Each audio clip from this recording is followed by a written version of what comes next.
तो दोस्तों नमस्कार, मैं हूं आपके सामने अजय गुप्ता। इस वक्त मौजूद हूं मऊ जनपद के इस बकौल गांव में, और ये जो देख रहे हैं ये हमारे साथ में मौजूद कुछ ग्रामीण लोग मौजूद हैं इस बकौल गांव के। इनसे बातचीत करूंगा और चुनावी माहौल पर ये पूछूंगा कि ये लोग किसको वोट करेंगे, कितना किसके सरकार में विकास हुआ है, ये जानने के लिए हम पहुँचा हूँ बकौल गाँव में।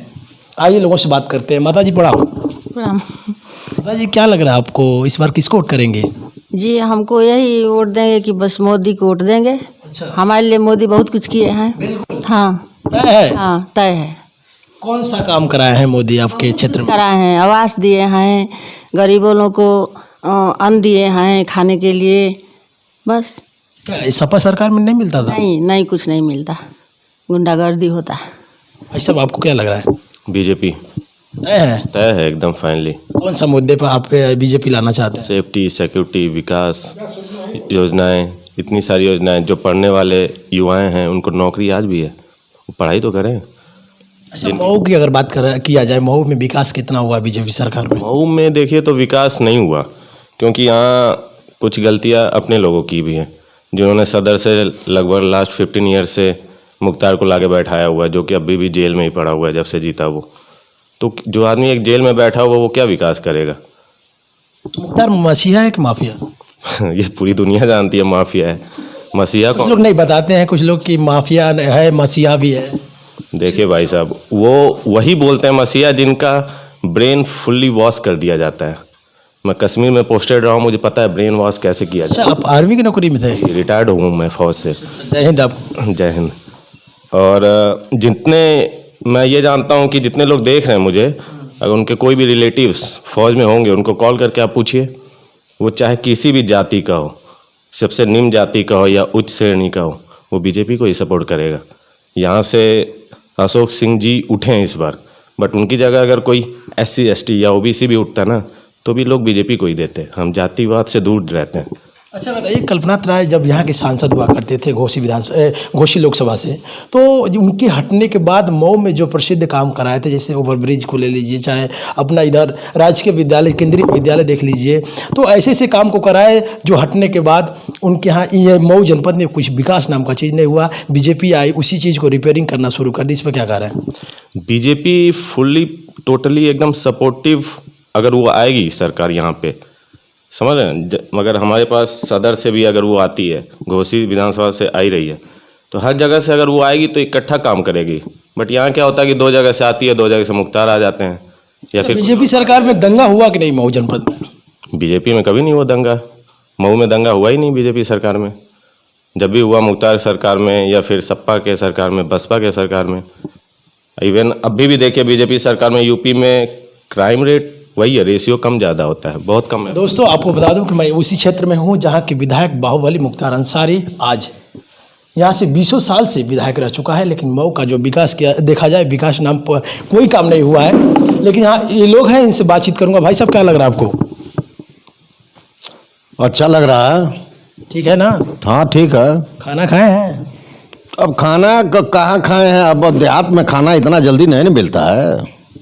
अच्छा, किसको वोट देंगे इस बार? अरे वोट को आप पूछ रहे हैं, वोट तो बीजेपी को देना है। मोदी जी हैं, जोगी जी हैं, और अशोक सिंह को किसी न किसी तरह से उनको सिंबल मिला है जी। और अशोक को सिंबल मिलने का मतलब कि अब ऐसे मान लीजिए कि अशोक सिंह जीत गए हैं। कैसे मान ले?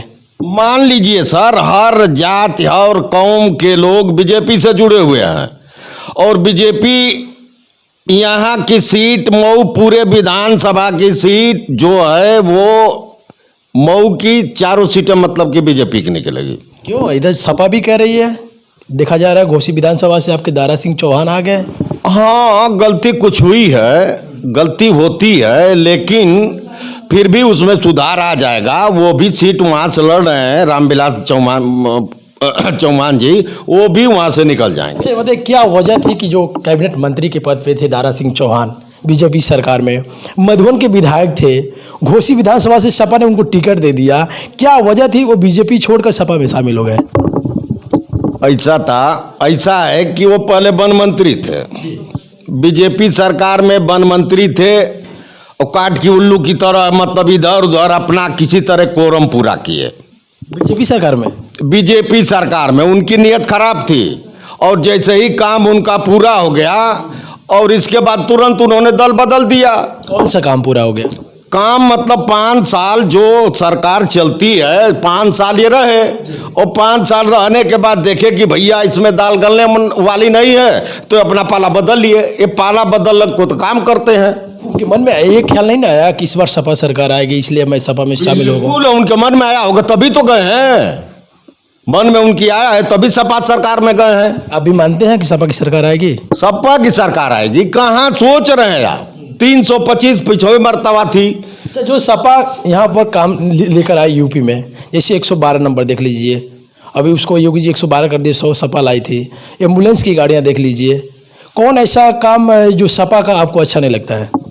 नहीं, काम जो पहले वो किए वो अच्छा लगता है, लेकिन ये है गुंडा है, गुंडागर्दी है, बच्चियों को आना जाना, दंगा मंगा सब उन्हीं की सरकार में न हुआ। दंगा मंगा का मतलब कि लड़कियों के साथ मंगा, मतलब कि यहाँ जाए वहाँ पर ये हो जाए, वो हो जाए, वो हो जाए, वो हो जाए, गुंडा मुक्त यूपी हो गया। अरे अब उसका तो मतलब कोई रिकॉर्डे नहीं है, हद हो गई थी उनके सरकार में।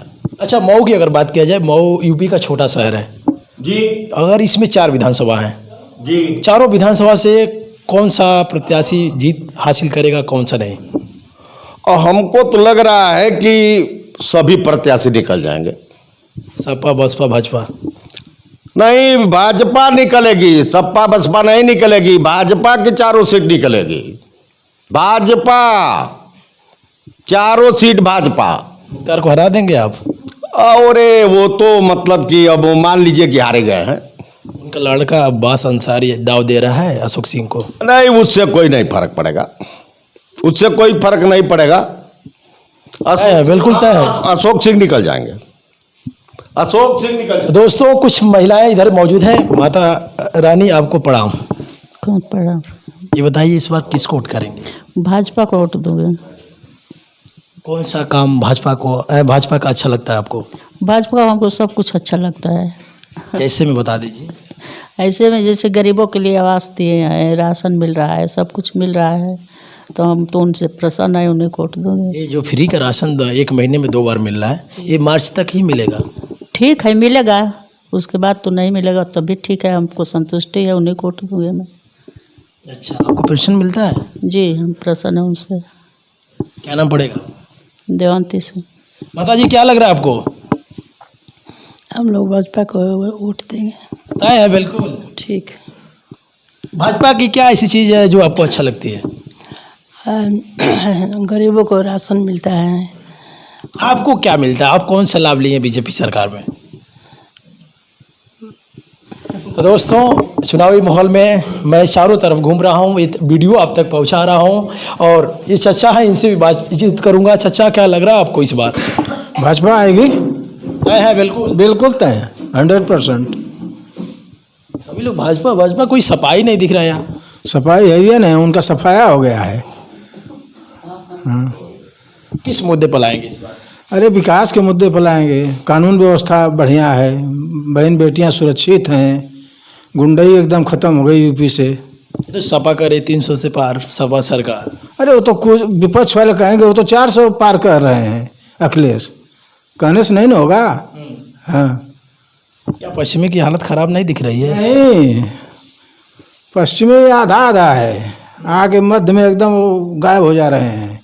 हाँ, मऊ का विधायक कौन रहेगा इस बार? अशोक सिंह रहेंगे, बिल्कुल तय है। तय है एकदम 100%।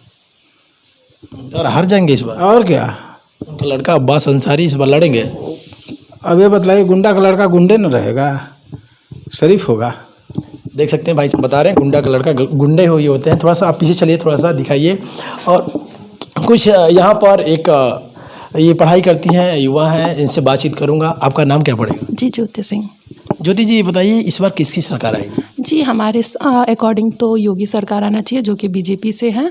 और योगी और मोदी दोनों लोग का काम मैं एक पर्टिकुलर मऊ को लेके नहीं बताऊंगी, आपको पूरे यूपी को लेके बताऊंगी, क्योंकि यूपी एक बहुत बड़ी स्टेट है जिसमें बहुत सारा पॉपुलेशन, और इतने बड़े पॉपुलेशन को हैंडल करना अपने आप में बहुत बड़ी चीज़ होती है। आज के पहले जितने भी सरकारें आई हैं, मतलब मैं 2-3 पॉइंट पे ही बोलना चाहूँगी। जैसे करप्शन, ठीक है, अगर हम युवा हैं तो हमें सबसे पहले हमारा स्टेट करप्शन फ्री होना चाहिए, सो दैट जो भी एबल बच्चे हैं उनको आगे बढ़ने का मौका मिले। ऐसा ना हो कि हम पढ़ के कुछ कर रहे हैं, पेपर लीक हो गया। अभी हमारा यूपी टेट का पेपर लीक हुआ फॉर एग्जांपल, तो योगी सरकार था तो उन्होंने कैंसिल करा दिया। मोस्टली 90% लोगों के पास पेपर था पहले से, जिनके पास नहीं था, एबल बच्चे हैं, उनका नहीं हुआ। युवा आरोप लगा रहे थे कि योगी सरकार में इस तरह का पेपर लीक हो जा रहा है, कौन सी व्यवस्था है? सर देखिए, होता तो सारे पेपर में है, लेकिन वो योगी सरकार ही की है कि उसको कैंसिल करा, इतना ज़्यादा लॉस होने के बावजूद, और फिर उसको फ्री में दोबारा कराना कंडक्ट बहुत बड़ी चीज़ होती है इतने बड़े पॉपुलेशन के लिए। दूसरी फीमेल जो सेफ्टी है सबसे ज़्यादा, मतलब मैं नोएडा में जॉब करती थी, वर्किंग रही हूँ मैं, तो मतलब पहले जो मतलब सिचुएशन थी बहुत ही बुरी थी वहाँ की, मतलब सब कुछ आप जानते ही होंगे, वैसे सब लोग जानते हैं, तो वहाँ पे सेफ्टी इशू बहुत ज़्यादा था।